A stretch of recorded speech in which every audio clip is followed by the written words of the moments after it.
What's up, everyone? It's Alex from The Course of Life. Thanks for tuning into this vlog. We are in Dallas. We're going to have a fun little day playing a match with a reality television star. That's right, with Noah Hester from the Bradshaw Bunch. He lives here in the Dallas area. We're going to get a quick round in with him, and then we're going to head out and see the LPGA pros tomorrow at the Ascendent LPGA Pro-Am. Let's get to the action. What a start to the trip. Nothing like a golf cart entrance to a private course that's all yours on a Monday. It was me and Noah teeing off at El Dorado Country Club in McKinney. Here was my first birdie look of the day. Not really even close at all. We headed over to the par 3 after that. And of course, the moment after I shove this 8-iron, I chip in without the cameras rolling. That's just the way the world works, but I guess I had to keep the camera out for some more birdies, and that was foreshadowing for the future as well. No go here, but once we got to the back 9, I started to heat up.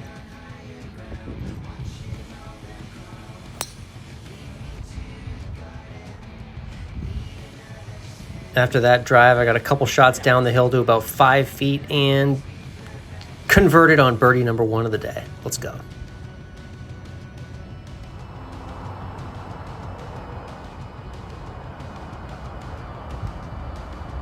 Birdie number 2 coming in hot here. A little side hill putt on the par 4, 13th, left to right. We got it. And those were the ones on camera for the day. Here's a couple more action shots of my drives on the par 4s. I had one last chance on the final hole, the par 4, 18th. About 25 feet down the hill, but it just slips by to the left. 3 birdies overall. Fun little day getting out on a nice empty golf course. I headed over to my host's house, my friend Evan. Hit some shots into the net at night. And then it was time for day 2 and the LPGA Tour.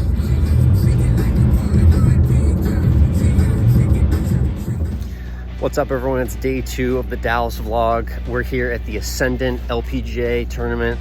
Excited to catch up with some players that we've had on the show before. And we're also gonna get a really interesting perspective from the Solheim Cup, which just happened a couple weeks ago. So without further ado, let's go ahead and find our credentials and let's head out to the course and see what's going on.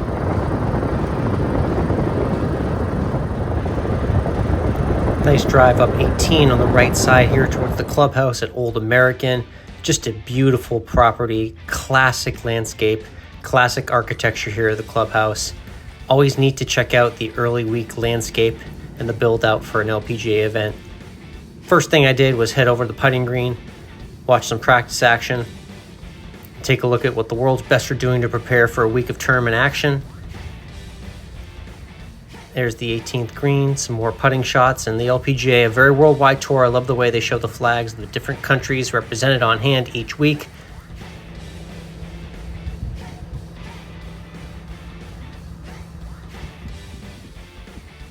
And over at the first tee here, Sofia Garcia, who ended up having a nice finish that week. She went out with Jennifer Chang, who's hitting her tee shot on the first right here. And then after that, I figured it was about time that I head out on the course.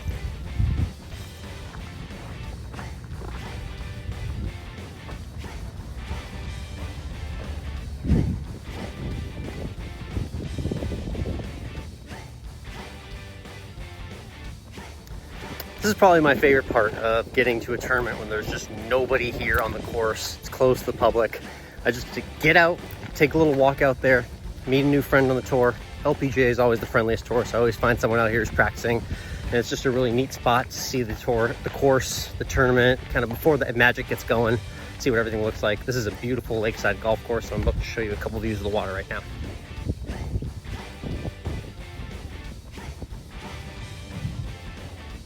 Beautiful shots of the lake in the background here at Old American.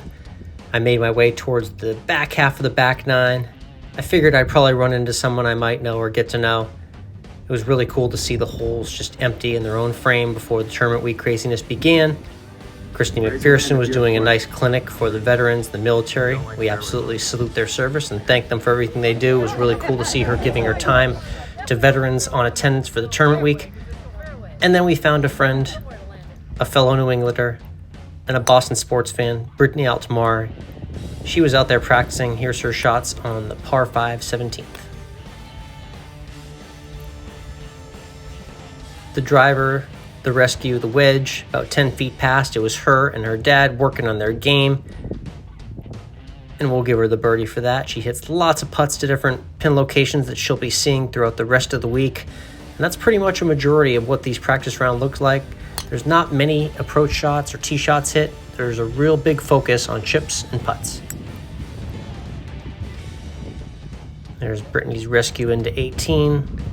Walking up, just talking a little bit about what the game plan was for the week. It was very cool to see her hit chips and pitches from different sides of this green that slopes off in every direction. It was going to be a challenge for the players all week, and you could tell that Brittany was very well prepared for it. Great to see the way she prepped for the event specifically. It was time for me to head back into the clubhouse, though, and I had an interview with Assistant Solheim Cup Captain Angela Stanford. There she is. Really great perspective on her visit with Team USA to the Solheim Cup. Be sure to follow along and check out the Course Life podcast for that full interview from the tournament. Really enjoyed getting to speak with Angela.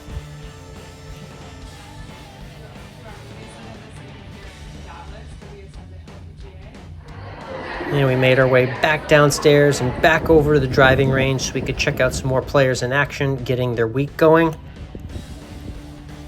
It was a Tuesday with a Thursday start, so it was a pretty chill mood out there. Nice to see some of the world's best working on their game. The caddies helping them out with the yardages, getting the equipment spec'd out right where they needed to be for tournament play. And now let's get to lunch. What a spread, full of health, full of variety. The chicken, the pasta, the salads, the veggies, it hit in every corner. I give it a 9.2. And shout out to Alexa Pano for the Patriots bag. Tough season, but glad to see her out supporting. Made our way back out to the first tee, and it's time for a review. For first tee snack station review here at the Ascendent LPGA. Starting off with some Pringles. That's strong, good start. Nature Valley, very standard. Mini muffins, chocolate chip, not bad for blueberry. Oh, PB&J in a cup, that's convenient. Pretzels, mini cookie crunch, mini vanilla wafers, and a boatload of bananas, always a good choice. And then we finished with the apples. Overall, I'd give it about an 8.5 out of 10.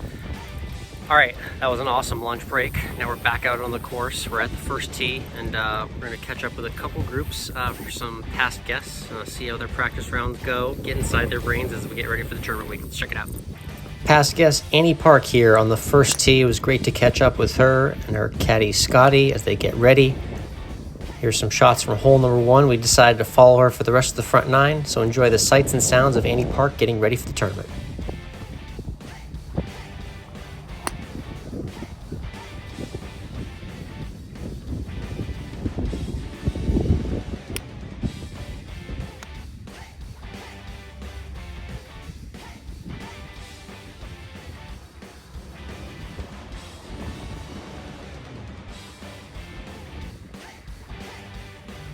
Lots of chipping and putting on every green, like I mentioned. They made a habit of it to test out all of those locations. One of the other cool features you don't think about is they actually blocked off where the tees are going to be during tournament play. So stepping back behind the netting for a temporary tee on the par 3 here with houses in the background. Really beautiful spot at Old American. Once you get out past the first 3 holes here, you make your way towards the part of the course that sits right on the lake. It's a really beautiful spot to watch some golf.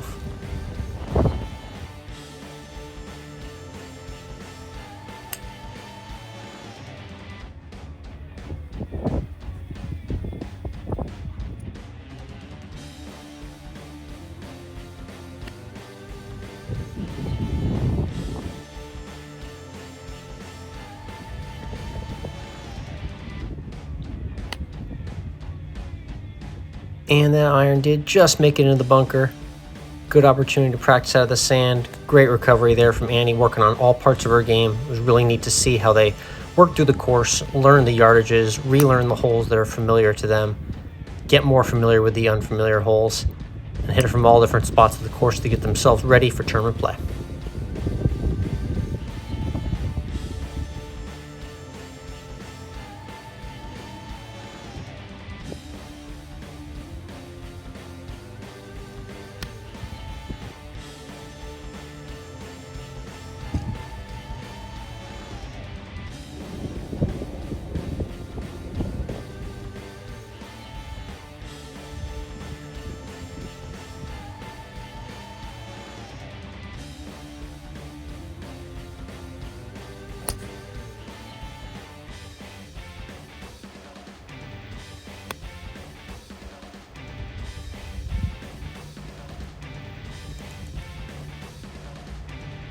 and there's a nice chip up to the 8th green, and then I figured it was time to throw the mic on caddy Scottie for one last hole here and get his perspective on what it's like to caddy in a practice round for an LPGA Tour player.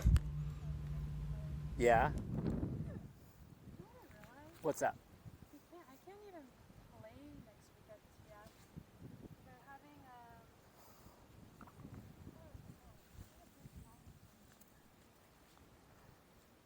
Oh, what are you gonna do? I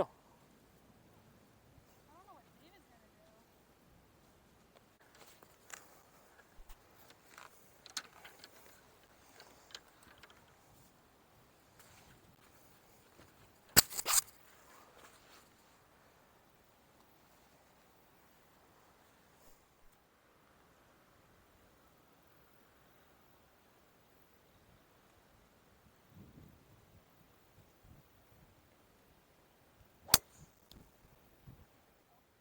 Oh, massive bounce. You know, one more? Two from the left here.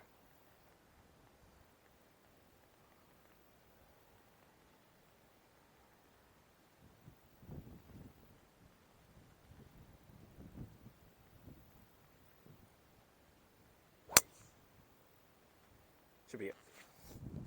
46. Hurting. 46-10. Correct.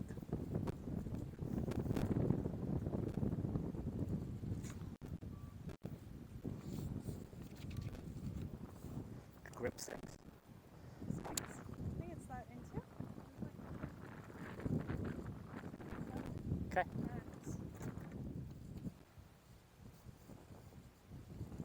This one full. Yeah. Okay.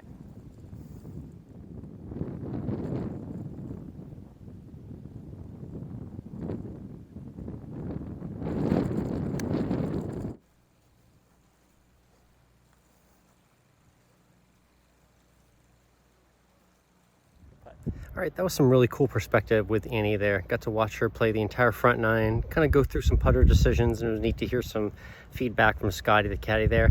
We're going to find a couple more players before we head home, but it's been a nice day in the sun. The tan's starting to get to me, a little color there, so I think it's time to head home, but it's been a really cool day here at the Ascendent LPGA. This is officially a wrap on the 2-day Dallas vlog. Thank you for tuning in. Be sure to like and subscribe right below here if you're enjoying the golf content. We'll see you next time. One last catch up with a past guest. That's Gemma Dryberg, victorious in her Solheim Cup effort. Great to catch up with her and see her play a couple holes in her practice round. She seemed to be in very good spirits. Again, check out the Course Life archives for our interviews with Gemma and Annie. And that was pretty much a wrap on the practice round session at the LPGA Ascendant, but there was one more stop.